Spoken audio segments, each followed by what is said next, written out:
Good morning mga kapaps. Good morning mga kababayan, good morning.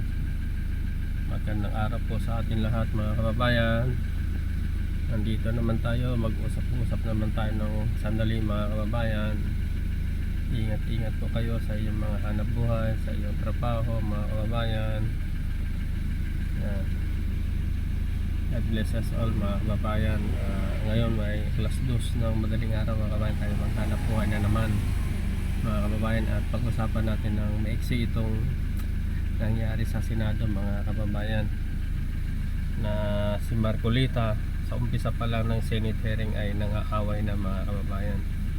At ang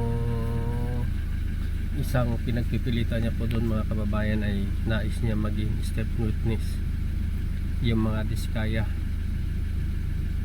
kasi nga nang una pa lang na magsasalita si Alcantara doon sa Senate hearing ay si Marcolita, nag-away na sila ni Senator Lacson dahil na gusto niya, itanong niya yung interview niya sa Billionaire Channel kay Senator Lacson na kung sino ang mas dapat na maging state witness. So ang statement ni Senator Lacson ay si Bryce Hernandez mga kababayan, kasi ito naman ang mga diskaya mga kaibigan mga kababayan ay pag sila tinatanong sa Senate or sa Congress, lagi na lang nila na sinasabi na self-incrimination. Kung paano mo sila i-state witness kung palagi na lang ganon. At ang isa pa mga kababayan, nagkainitan din sila ni DOJ Secretary Boying Rimulya regarding po doon sa sa kay diskaya na maging state witness. Kasi nga pinipilit ni Marcolita nga ito yung restitution, nasa batas nga siya mga kababayan, pero mayroon palang naman ang DOJ, mayroon naman silang sariling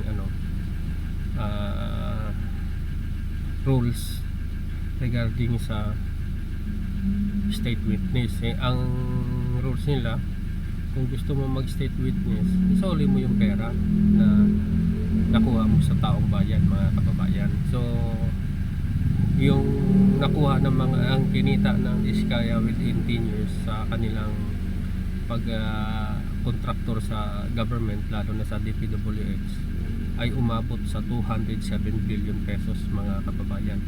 Yan po ay nasa graph, at iyan naman po mga kababayan ay inaamin nila na ganun kalaki ang kinita nila sa DPWH within 10 years span mga kababayan, na 207 billion pesos. Ngayon yun na ang gusto ni DOJ Secretary, sulin yung pera ng taong bayan. Ito naman si Marcolita, ang gusto niya after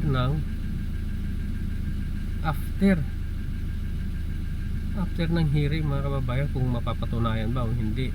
So sabi ni Boy Rimulya na DOJ na prerogative nila na magsauli ng pera, kahit pati si Bam Aquino ay yun din ang tanong niya, na sana isauli nila ang pera ng taong bayan, kasi pera natin yun diba mga kababayan. Imagine 207 billion pesos, kung maisuli nila ng 150 billion pesos, diba ang laking pera yon, at ang maraming proyekto ang magagawa, diba mga kababayan. Ito naman si Marcolita ay sadyang naging abogado na ng mga diskaya, at hindi na siya naging senator ng Pilipinas. Naging na siya talaga mga kababayan, naging abogado ng mga diskaya. Kaya ito mga kababayan, pakinggan natin itong isang video clips na napanood natin mga kababayan. Kailangan isulit muna nila ang mga ninakaw. Yan, Sabi ni Marcolita, hindi pwede yun dahil wala ito sa batas. Sino tama sa kanila? Mali si Marcolita dyan. Oo nga, wala sa batas na kailangan ng restitution bagong maging state witness. Pero hindi ibig sabihin nito walang power ang DOJ Secretary na gawing requirement nito. Malinaw sa RA 6981 that the DOJ is expressly tasked to formulate and implement the Witness Protection Program. Sabi ng Supreme Court, the government prosecutor is afforded much leeway in choosing whom to admit into the program. Ibig sabihin, nasa kapangyarihan ng DOJ kung sino tatanggapin. Kung ayaw ng DOJ gawing state witness ang mga Diskaya for any reason at all, walang magagawa si Marcoleta or kung sino man. Kung gusto nila pumasok as state witness, sundin nila ang kondisyon. Kung ayaw nilang ibalik ang ninakaw, edi wag, makulong sila. Bottom line, the DOJ Secretary has the power to impose conditions. And restitution is not only a valid condition, it is fair. Dahil walang tunay na hustisya kung hindi na ibabalik ang ninakaw sa tao. Una nila ang mga ninakaw. Yan, no? Sabi ni Marcoleta, hindi pwede yun. Dahil Ulitin wala natin ito sa mga batas. kababayan para Sino marinig tama nyo. sa kanila? Ayan. Mali si Marcoleta dyan.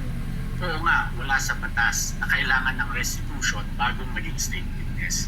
Pero hindi ibig sabihin nito, walang power ang DOJ Secretary na gawing requirement nito. Malinaw sa RA 6981 that the DOJ is expressly tasked to formulate and implement the Witness Protection Program. Sabi ng Supreme Court, the government prosecutor is afforded much leeway in choosing whom to admit into the program. Ibig sabihin, nasa kapangyarihan ng DOJ kung sino tatanggapin. Kung ayaw ng DOJ gawing state witness ang mga Diskaya for any reason at all, walang magagawa si Marcoleta or kung sino man. Kung gusto nila pumasok as state witness, sundin nila ang kondisyon. Kung ayaw nilang ibalik ang ninakaw, edi wag, makulong sila. Bottom line, the DOJ Secretary has the power to impose conditions. Is not only a valid condition, it is fair. Dahil walang tunay na ibabalik ang ninakaw sa tao. Ang mga Diskaya, kailangan isulit muna nila ang mga ninakaw. Di ba mga kababayan? Maliwanag na maliwanag, sabi ni attorney na dapat isauli ng mga Diskaya ang kanilang ninakaw, mga kababayan. So sa inyong mga palagay mga kababayan, ano ang sa inyong opinion mga kababayan? Dapat ba isoli ng mga Diskaya ang kanilang nakulimbat sa gobyerno na yama na pera? O ang gusto ni Marcoleta na saka na lang, diba? So saan kayo mga kababayan? Isoli ang pera o saka na lang? Sa akin opinion mga kababayan ay isoli nilang pera ng taong bayan, kasi hindi naman sa kanila yon, diba mga kababayan? O sige, ingat po kayo sa inyong mga anak buhay dyan sa ibang bansa mga kababayan. Luzon, Visayas at Mindanao, medyo maganda ang panahon ngayon kahit may bagyo, medyo maliwalas mga kababayan. O sige, please comment down below, please like and share. God bless us all. Bye bye.